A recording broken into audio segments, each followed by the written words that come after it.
In the area of Shamsabad, in Nurpur, right in the middle of the desert, there was an old mud house where an 80-year-old fakir lived alone. That night, too, he was sleeping. The night had deepened. Suddenly there was a knock at the door. The fakir's eyes opened. He muttered to himself, "Who can come here at this time?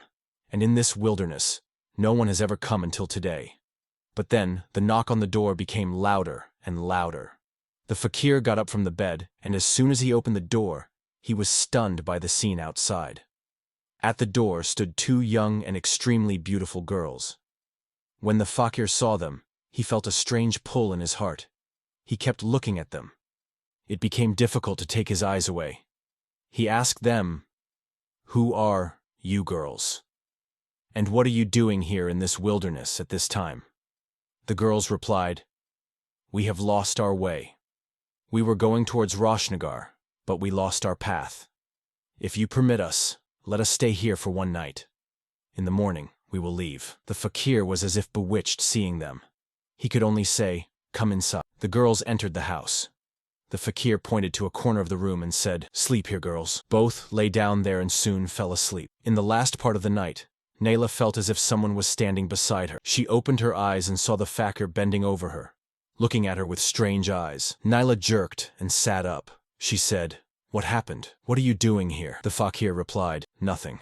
I thought maybe you are feeling cold, so I came to give you a blanket." Naila took the blanket, but angrily turned and lay down again. But the fakir did not move from there. For a long time he kept looking at the two of them with strange, lustful eyes. Morning came. Naila and Mariam tried to thank him and leave, but the fakir stopped them and said, "Where are you going, girls? Roshnagar is very far.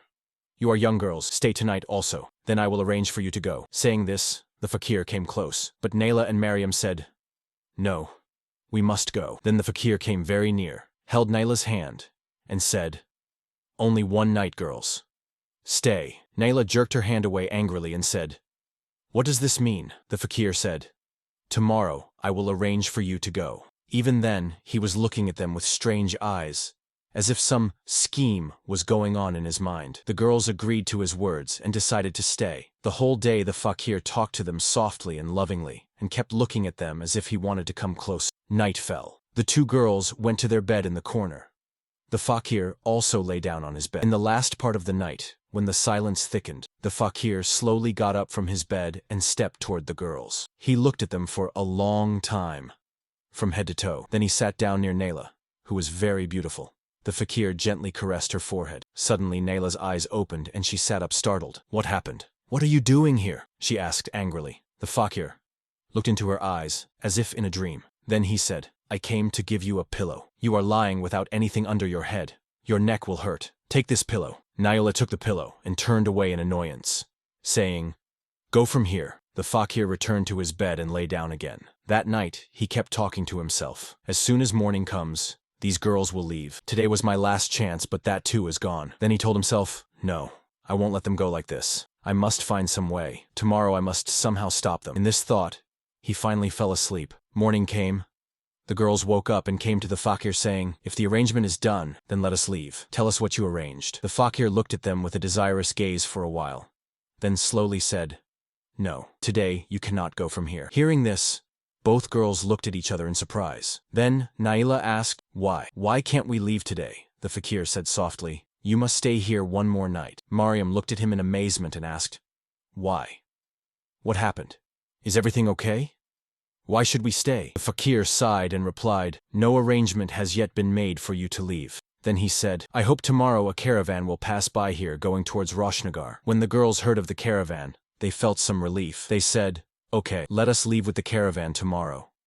Let us stay tonight." They looked at each other and agreed. Hearing this, the fakir was secretly happy. "I got another night," he told himself. The whole day he sat quietly watching them from afar. His gaze was now deeper. In that gaze, silent desire had settled. Night fell again. Naila and Mariam went to their beds. The fakir too lay on his bed, but his mind was restless. His eyes were not on the ceiling but on the corner where the girls lay. His breathing became fast and an odd restlessness arose in his heart. Slowly he rose from the bed and crept toward them. He looked at them for a long time from head to toe. Then he sat down near Naila and gently stroked her hair. Suddenly Naila moved a little. The fakir thought she woke up. He got scared and moved away, going to Mariam. He held her hand in his and kept looking at her face for a long time. In his eyes now there was not only desire, but an old thirst. Suddenly Mariam's eyes opened and she screamed, but the fakir quickly put his hand on her mouth so the sound would not go out. He quickly went back to his bed and lay as if nothing happened. Mariam spent the whole night in thought. Why did this fakir come near me? What was he trying to do? His intention does not seem right. She trembled with fear and eventually fell asleep. Morning came.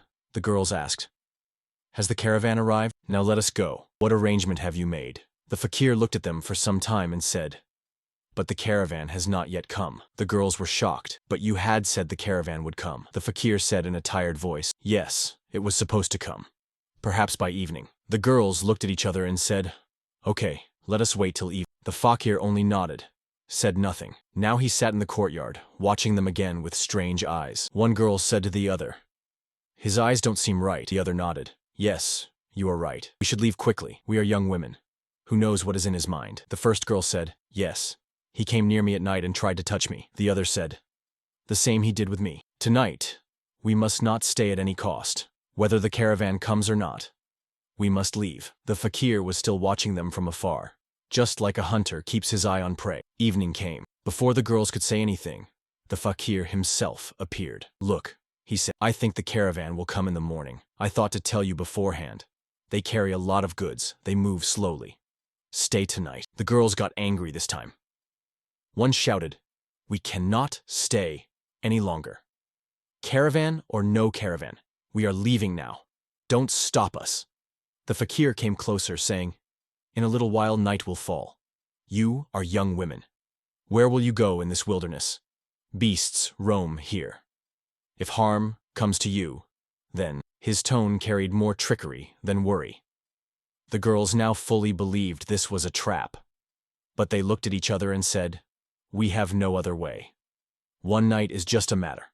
Let us stay." They told the fakir sternly, "Okay, but this is the last night. Tomorrow morning, caravan or no caravan, we will leave." The fakir smiled and said, "All right." But his smile hid something. Night came. Naila and Mariam, now fully alert, lay in the corner. Their eyes were open. They were awake. They whispered to each other with fear and sorrow. "Hopefully the night will pass quickly." Naila said, "Yes, just lie as if we are asleep." Mariam replied. The fakir lay on his bed, but one eye was open. He kept looking at them to know whether they really slept. When he saw they were not moving, he too closed his eyes, but his mind was restless. After some time, when he was sure they had slept, he slowly rose and moved toward them. He stood for a long time beside them, trying to read their behavior. Then he sat at Naila's feet and began pressing them. That moment, Naila's eyes opened a little. The fakir realized and quickly moved away, going to Mariam and sat beside her, pressing her forehead. Suddenly, Mariam's eyes opened. She turned in fear and lowered her face. She said nothing, but her behavior showed she was awake. The fakir quietly got up and went back to his bed. His heartbeat was restless, but his face showed no restlessness. Morning had come. The girls woke and went straight to the fakir, saying, "Has it come? Caravan or another excuse again?" They asked sharply. The fakir was silent for some time, then said, "The caravan has not come." Now Naila and Mariam were annoyed. "We already guessed no caravan will come. You have kept us here for another purpose. We understand everything now. We will not stay here another moment." One held the other's hand and said, "Let us go." As they tried to leave the hut, the fakir suddenly stood before them, blocking the way. "You cannot leave here." The girls said, "Move aside, or we will scream loudly." The fakir said slowly, "Your voices will not be heard here by anyone. What do you want? Why are you stopping us? You are of our father's age. Feel some shame." One girl shouted in anger. The fakir said seriously, "What you see is not the truth. The person you are going to Rashnagar to find, who knows, maybe he is here. We will not stay here another moment." The girls shouted more angrily. "And how do you know we are going to Rashnagar to find someone?" they asked. The fakir said, "That I cannot say now, but if you stay tonight, that will be best for you." Again the same trap. The girls were shocked. What happened to this old man again? Why is he repeatedly stopping us? They wondered. The fakir said again, "I told you, stay another night. Tomorrow morning you will get answers to all your questions, and maybe you won't need to go to Rashnagar." The fakir ended. The girls were now confused. They looked at each other in surprise. How does he know we are looking for someone, and whether we have a problem? Questions stormed in their minds. But they could not trust him at all now. They pushed the fakir and left the hut. The fakir ran after them, shouting, "Stop! Everything will be ruined if you go." After going some distance, the girls sat tired.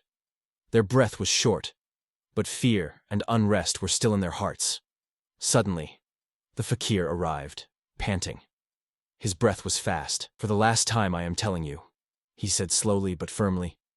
"Do not go tonight. If you spend this night with me in this house, maybe you will not need to go to Roshnagar." The girls, tired but stern, said, "If you have something to say, why don't you say it clearly?" The fakir sighed deeply and said, "That I cannot say now.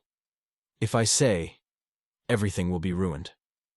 But I can only say this: you have gone out searching for your husband." Hearing this, the girls were stunned. Their breath stopped for a moment. "Yes, we are searching for our husband. He's been missing for a long time. We searched in many places. Now we are going towards Roshnagar." "But how did you know this?" one asked in astonishment. The fakir replied very seriously, "I know everything. But you must spend one night with me. Then I will answer all your questions." Hearing this strange condition, the girls were terrified. They looked at each other. Fear, doubt, and dilemma were clear in their eyes. "Is this another trap? What does he want tonight?" they thought. The fakir still stood there, very serious and steady. After some thought, Nayla said, "All right, let's stay another night there." Mariam agreed, "Yes, but this is the last night.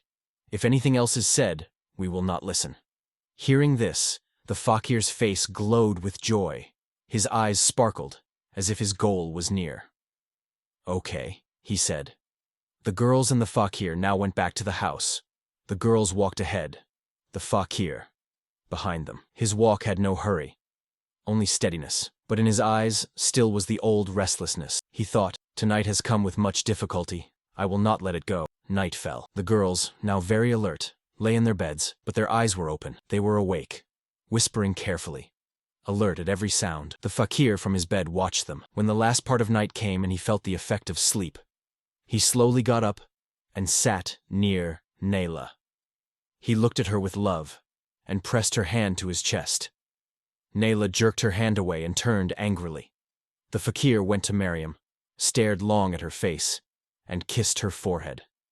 Mariam was startled, restless, and turned her face angrily. The fakir then quietly returned to his bed. In his eyes, there was no regret, only waiting, now reaching its final stage. When the first rays of the sun entered through the cracks of the mud walls, the girls were still awake. Their faces showed no sleep, only fear and unrest. This time, without saying anything, without asking the fakir, they decided to leave. As they came out of the hut, they saw in a corner a young man sitting. Handsome, shining face, wearing white clothes. But his face was turned away. The girls were surprised. They went to him and asked, "Who are you?" The young man slowly turned his face to them, and both girls screamed loudly, shocked as if the ground slipped beneath them. "This is our husband." They ran and embraced him, tears rolling down. For them, this moment was nothing less than magic. "How did you come here? Are we dreaming?" Nayla asked with trembling voice. The young man held them close and said softly, "No, this is not a dream. It's true. I have returned." The girls' happiness had no limit. The one they searched for so many years, today was before them. "Where were you?" Mariam asked. "And how did you reach this fakir's house? That man didn't seem right to us. Do you know him?" The young man looked into their eyes. In his eyes there was no mystery, only relief.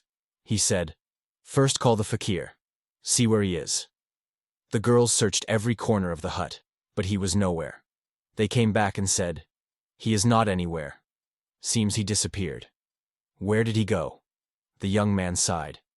"Where the fakir went, you will now understand yourselves. But before that, do you want to know where I was all these years?" he asked. The girls together said, "Yes, tell us where you were." Now, the greatest mystery of the story was about to come out. The young man began. "One day I was going from home to the market. On the way, I saw an old man and a very beautiful young girl. The old one looked like a fakir, and the girl was very young and attractive. I jokingly said to the girl, "Why have you married this old man? You should be with a young man." But perhaps the girl had some knowledge. She looked at me, recited something, and blew on me. In a moment I became like that old fakir. His face became mine. And then she said, "This is your punishment. Now you will stay like this, all your life." The girls listened with petrified eyes, breathless. But the young man continued. She gave one hope. She said, "If your loved ones, whom you love, come searching for you into this wilderness, and spend time with you, without knowing your true identity, then you will return to your real form. And yes, another condition.